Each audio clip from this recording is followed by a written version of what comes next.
दूर गांव में एक ठेकेदार था जो कि रोड बनाने का काम किया करता था। ठेकेदार बहुत ही लालची किस्म का आदमी था। वो रोड बनाने के लिए आए सरकारी पैसे में से आधे से ज्यादा पैसे खुद खा लेता था और कम पैसे में रोड बनाता था, जिससे रोड कच्ची बनती थी और जल्दी ही टूट जाती थी। एक बार ठेकेदार को बुद्धि नामक गांव में रोड बनाने का काम मिला। बुद्धि गांव के लोग बहुत ही बुद्धिमान और चालाक थे। भाइयों, मैं आपके गांव में सड़क बनाने के लिए आया हूँ। ये एक सरकारी योजना है, इसलिए मुझे आप सभी गांव वालों का सहयोग चाहिए। अच्छा, तो आप हैं ठेकेदार साहब जो हमारे गांव में सड़क बनाने आए हैं? हाँ, मैं ही हूँ ठेकेदार और मैं 1 महीने में ही आपके गांव में रोड बनवा दूंगा। अरे वाह वाह वाह वाह, ये तो बहुत ही अच्छी बात है। 1 महीने में ही रोड बनकर तैयार हो जाएगी, क्या बात है। हाँ, और तब आप लोग आसानी से शहर आ जा सकते हो। अरे ठेकेदार साहब, 1 महीने में रोड कैसे बन सकती है? इस काम में तो बहुत वक्त लगता है ना। हाँ, ये सब आप मुझ पर छोड़ दीजिए। ये मेरा काम है, मैं खुद देख लूंगा। बस आप लोग मुझे अपना पूरा सहयोग दें। हाँ, क्यों नहीं, हम सभी लोग आपके साथ हैं। आप जितनी जल्दी हो सके हमारे गांव को शहर से जोड़ दीजिए। इसीलिए तो आया हूँ। अच्छा ठीक है, अब मैं चलता हूँ। कल सुबह से काम शुरू करना है। जी नमस्ते। ठेकेदार यहाँ से चला जाता है। ठेकेदार के जाने के बाद गांव वाले आपस में बात करते हैं। अरे मुझे तो ये ठेकेदार सही नहीं लगता। ऐसा क्या कर दिया इसने? अरे वो कह रहा था कि 1 महीने में रोड बनवा दूंगा। इसमें बुरा क्या है? बुरा तो कुछ नहीं है, पर क्या 1 महीने में भी कोई रोड बनती है भला? उन लोगों के पास मशीनें होंगी तो क्या पता काम जल्दी हो जाए। ठीक है, देखते हैं, बनाने दो। हाँ, हम भी तो यही हैं। कुछ गड़बड़ होगी तो हम जरूर आवाज उठाएंगे। हाँ ठीक है, देखते हैं। अगले दिन से ठेकेदार ने रोड बनाने का काम शुरू कर दिया।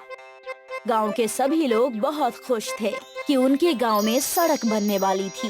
अरे वाह, अब तो हमें शहर जाने में बहुत आसानी हो जाएगी। हाँ हाँ, क्यों नहीं। पहले तो शहर से सामान पीठ पर लाद कर लाना पड़ता था, अब तो गाड़ी में ले आएंगे। चलो देखते हैं मियाँ, रोड का काम कैसा चल रहा है। गांव के लोग मशीनों के आसपास रोड का काम देखने के लिए जमा हो गए। मशीन जल्दी जल्दी रोड बना रही थी, पर तभी अचानक सामने एक चट्टान लग जाती है। अरे ये क्या हो गया? साहब, सामने चट्टान आ गई है, रोड काटने में परेशानी हो रही है। तो अपनी दाईं तरफ से काटो। साहब, बहुत सारे पेड़ हैं, वहाँ से रोड ले जाएंगे तो बहुत सारे पेड़ कट जाएंगे। अरे हमको इससे क्या मतलब, हमें तो रोड बनानी है ना। जितना जल्दी हो सके काम खत्म करो, नहीं तो सारे पैसे इसी में लग जाएंगे।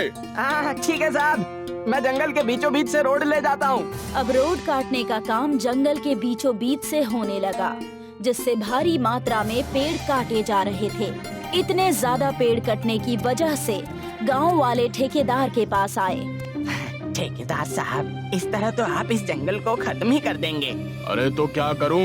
आपको रोड चाहिए कि नहीं? रोड तो चाहिए, पर इस तरह जंगल काट कर नहीं। आप साइड में से रोड बनाइए ना। अरे वहाँ चट्टान लग गई है, जिससे रोड बनाने में बहुत समय लग जाएगा। हमें जल्दी नहीं, आप आराम से काम कीजिए, पर जंगलों को नुकसान मत पहुंचाइए। अरे आपको जल्दी नहीं है, पर मुझे तो है ना। और वैसे भी जितने ज्यादा दिन लगेंगे मेरा उतना ही पैसा बर्बाद हो जाएगा। पर ये तो सरकारी पैसा है ना। हाँ, पैसा तो सरकारी है, लेकिन कुछ पैसा मेरी जेब में भी तो आना चाहिए कि नहीं? ठेकेदार ने जंगल के बीचों बीच रोड बनाई, जिससे बहुत सारे पेड़ काटे गए। जब रोड पक्की करने की बारी आई तो ठेकेदार मसाले में भी घोटाला करने लगा। वो रोड पक्की करने के लिए बालू और सीमेंट की जगह मिट्टी का प्रयोग करने लगा। ये देखकर गांव वालों ने उसका विरोध किया। अरे भाई साहब, ये बालू और सीमेंट की जगह आप मिट्टी को डाल रहे हैं। अरे इससे तो रोड जल्दी टूट जाएगी। अरे रोड मुझे बनानी है, आपको मुझे अपना काम करने दीजिए। अरे ठेकेदार साहब, पर इस रोड पर हमें ही तो चलना है ना। ये तो एक ही बरसात में टूट जाएगी। देखिए, मेरा काम रोड बनाना है और मैं अपना काम कर रहा हूँ। आप प्लीज यहाँ से चले जाइए। ठेकेदार पैसे बचाने के चक्कर में रोड पक्की करने वाले मसालों में घोटाला करता है, जिससे रोड कच्ची बनती है। अरे सुनती हो, देखना ये रोड 1 साल भी नहीं टिक पाएगी। हाँ, एक भी काम सही से नहीं किया है। एक बारिश आई नहीं कि सारी की सारी रोड ही गायब हो जाएगी। अरे क्या फायदा हुआ ऐसी रोड बनाने का, इससे अच्छा तो नहीं बनती। खाना खाए इतने जंगल भी काट दिए। ठेकेदार ने घोटाला करते हुए रोड बनाने का अपना काम पूरा कर दिया। धीरे धीरे समय बीता और बारिश का महीना शुरू हो गया। तेज बारिश होने से पूरी सड़क बह गई और रोड की जगह सिर्फ गड्ढे दिखाई देने लगे। देखा, मैंने कहा था ना, जिसका डर था वही हुआ। क्यों, क्या हुआ? देखो ना, रोड तो गायब ही हो गई है। औरत ये देखकर चौंक जाती है, क्योंकि जहाँ पर कल तक रोड थी, आज वहाँ सिर्फ गड्ढे ही गड्ढे दिखाई दे रहे थे। हमें इसकी कंप्लेंट करनी चाहिए। गांव वाले ठेकेदार की कंप्लेंट लेकर पुलिस स्टेशन जाते हैं। बताइए क्या बात है? साहब, हमारी रोड चोरी हो गई है। अरे ये कैसा मजाक का है? भला रोड भी कभी चोरी हो सकती है? हाँ साहब, ठेकेदार ने हमारी रोड चोरी की है। अरे ये कैसे हो सकता है जी? एक ठेकेदार पूरी रोड कैसे चोरी कर सकता है? साहब, जब रोड बन रही थी तो उन्होंने पैसे खाने के चक्कर में रोड बनाने वाले मसाले में बहुत घोटाला किया और उस पैसे से अपनी जेब भरी, और अब बारिश आने पर सारी रोड गायब हो गई है। आप हमारी कंप्लेंट लिख दीजिए। बात तो सही है। इंस्पेक्टर गांव वालों की कंप्लेंट लिखता है और ठेकेदार को फोन करके कोर्ट में बुलाता है। मुकदमे की कार्यवाही शुरू की जाए। गांव के कुछ बुजुर्ग लोग और महिलाएं अपना बयान देते हैं। जज साहब, इन लोगों ने मुझ पर रोड चोरी करने का झूठा आरोप लगाया है। जज साहब, इस आदमी ने रोड बनाने वाले बजट के पैसों में घोटाला किया और उससे अपनी जेब भरी, जिससे बारिश आने पर हमारी सारी रोड बह गई। अच्छा, तो ये बात है। तुम्हारे पास कोई सबूत है? हाँ जज साहब, सभी गांव वालों ने इसे रोड बनाते हुए देखा था। ये सीमेंट, बालू और कोलतार की बजाय मिट्टी से रोड बना रहा था। हाँ साहब, हम सब ने अपनी आंखों से देखा था। इस ठेकेदार ने पैसे खाए और इसकी वजह से हमारी रोड गायब हो गई है। ठेकेदार ने लालच में आकर रोड बनाने वाले बजट के पैसों से अपनी जेब भरी। इसका मतलब ठेकेदार ने रोड चोरी की है। इसलिए ठेकेदार पर 1 लाख रुपए का जुर्माना लगाया जाता है और सजा के रूप में उसे पूरे गांव में फिर से पक्की रोड बनानी पड़ेगी। अगर ठेकेदार ये नहीं करता तो उसे 10 साल की जेल होगी। साहब, मैं पक्की रोड बनाने के लिए तैयार हूँ। जेल में 10 साल की सजा के डर से ठेकेदार ने गांव में पक्का रोड बनाना शुरू किया और इस बार वो अच्छे से रोड बनाने लगा। बहुत समय पहले मॉर्गन नाम का एक राज्य था, जहां माइकल नाम का राजा रहता था। राजा के पास दुनिया की हर चीज थी, लेकिन उसके घर कोई संतान नहीं थी। एक दिन राजा के महल में एक बूढ़ा फकीर आया। फकीर बाबा, मेरे पास सब कुछ है, लेकिन संतान नहीं है। क्या आप कोई ऐसा उपाय बता सकते हैं जिससे मेरे महल में किलकारियां गूंज उठें? यहाँ से पूरब में 70 मील दूर एक पहाड़ी है और पहाड़ी के ऊपर एक छोटा सा चर्च है। अगर उस चर्च में तुम दुआ मांगो तो तुम्हारे घर बच्चे का जन्म होगा। राजा ने अपने कुछ भरोसेमंद सैनिकों के साथ पूरब दिशा में यात्रा शुरू की। करीब 40 मील चलने के बाद राजा को पहाड़ी और चर्च दिखाई देने लगे, लेकिन पहाड़ी और राजा के बीच 30 मील का घना जंगल था।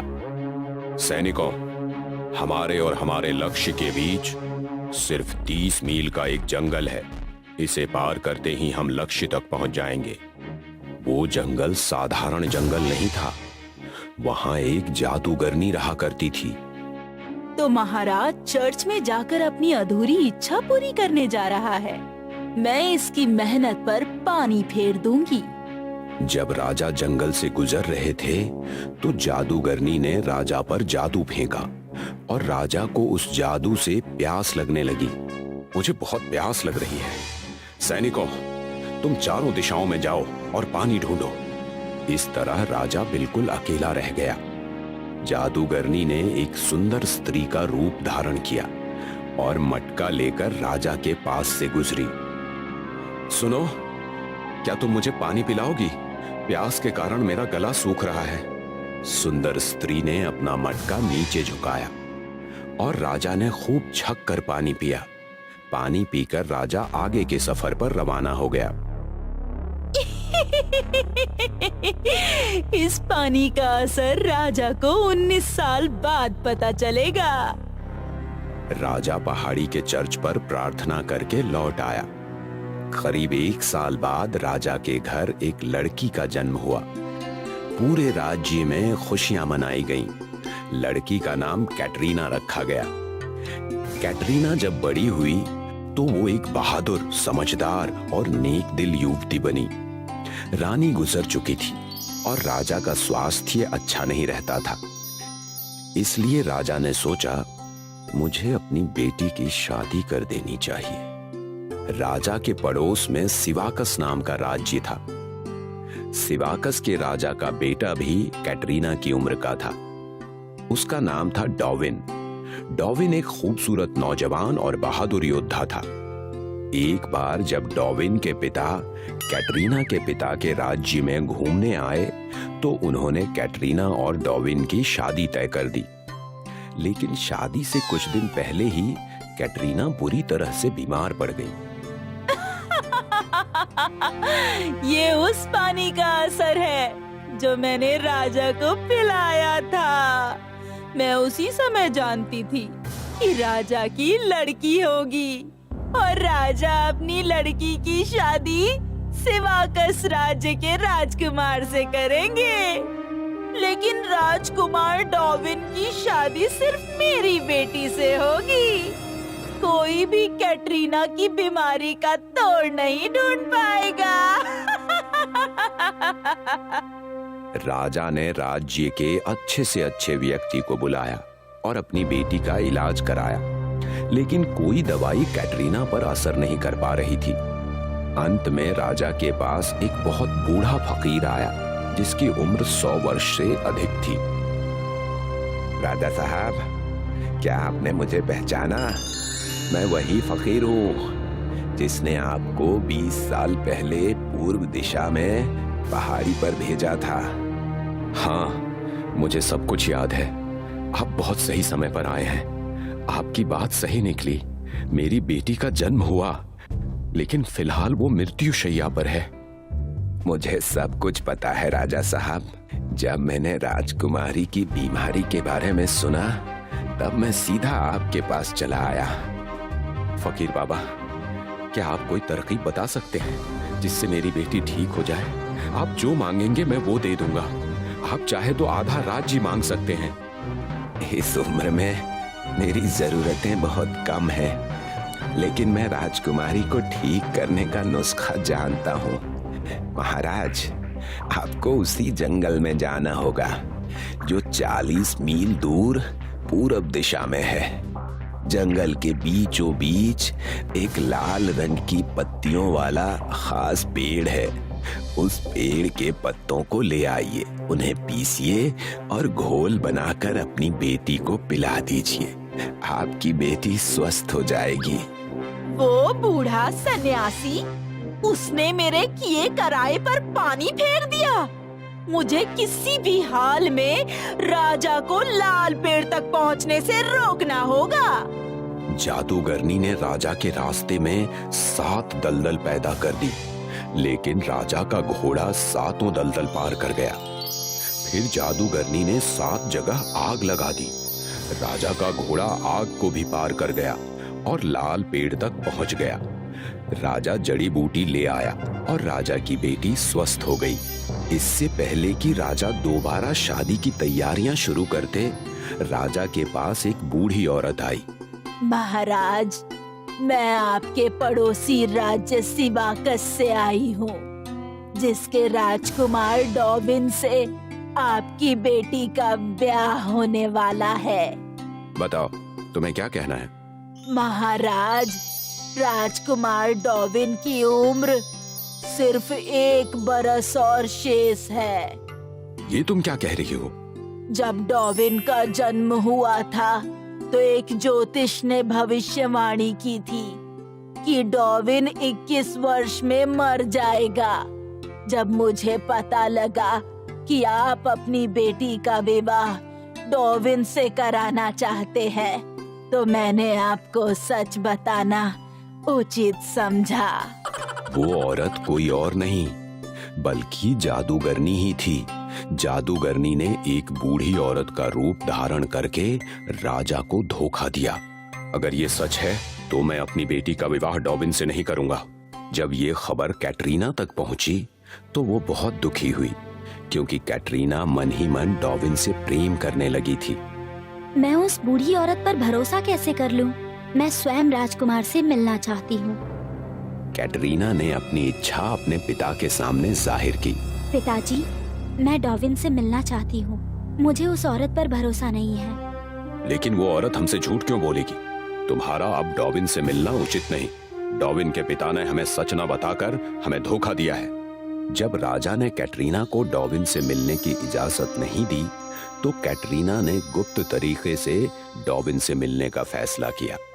कैटरीना घोड़े पर सवार होकर महल के गुप्त रास्ते से बाहर पहुंच गई और सिवाकस राज्य की तरफ चल पड़ी। जादूगरनी उसका पीछा कर रही थी। भले ही तू स्वस्थ हो गई है, लेकिन मुझसे बचकर कहाँ जाएगी? जादूगरनी कैटरीना का पीछा करने लगी। कैटरीना एक तालाब पर पानी पीने के लिए रुकी। जादूगरनी ने एक सुंदर लड़की का रूप धरा जिसके हाथ में मटका था। उस तालाब का पानी गंदा है, मेरे पास स्वच्छ जल है, अगर तुम पीना चाहो। कैटरीना ने जादूगरनी द्वारा दिया गया पानी जैसे ही पिया, वो एक सफेद मुर्गी बन गई। बेचारी कैटरीना अब मेरे घर में मुर्गी बनकर रहेगी। जादूगरनी ने मुर्गी को अपनी बेटी को सौंपते हुए कहा, ध्यान रहे कि इस पर धूप ना पड़े। धूप पड़ते ही ये अपने असली रूप में आ जाएगी। बात दरअसल ये थी कि धूप में जादूगरनी का जादू काम नहीं करता था। उधर राजा अपनी बेटी को ढूंढ रहा था। राजा ने महल में काम करने वाली सारी औरतों से कैटरीना के बारे में पूछा। राजकुमारी सिवाकस के राजकुमार डॉबिन से मिलने गई हैं। राजा ने अपने सिपाहियों को कैटरीना की तलाश में लगा दिया। उधर राजकुमार डॉबिन सैर सपाटे पर निकला था। मैं कितना बोर हो रहा हूँ, जिंदगी कितनी बोरिंग है ना, कुछ भी तो नहीं हो रहा जिंदगी में। तभी राजकुमार के पास कुछ सैनिक आए। हम कैटरीना नाम की राजकुमारी को ढूंढ रहे हैं, ये उनकी फोटो है। क्या आपने ऐसी किसी लड़की को देखा है? नहीं, मैंने नहीं देखा है। राजकुमार घूमते घूमते जादूगरनी के घर के आसपास पहुंच गया। घर के अंदर जादूगरनी की बेटी मुर्गी को पकड़ने में व्यस्त थी। मुर्गी उसके हाथ नहीं आ रही थी। मुर्गी अचानक घर के बाहर आ गई। उस पर जैसे ही धूप पड़ी वो राजकुमारी में बदल गई। डॉबिन ने उसे पहचान लिया। तुम तो वही हो जिसकी अभी कुछ देर पहले मैंने तस्वीर देखी थी। मैंने भी तुम्हारी तस्वीर देखी है। तुम सिवाकस के राजकुमार डॉबिन हो ना, जिससे मेरी शादी तय हुई थी? कैटरीना ने राजकुमार को सब कुछ बता दिया। आने दो उस जादूगरनी को, मैं उससे निपटता हूँ। कुछ देर बाद राजा के सैनिक भी वहां पहुंच गए। जादूगरनी को हमेशा के लिए कैद में डाल दिया गया। इस तरह कैटरीना और डॉबिन का मिलन हुआ और उन दोनों का विवाह हो गया। फिर वे हमेशा के लिए खुशी खुशी रहने लगे।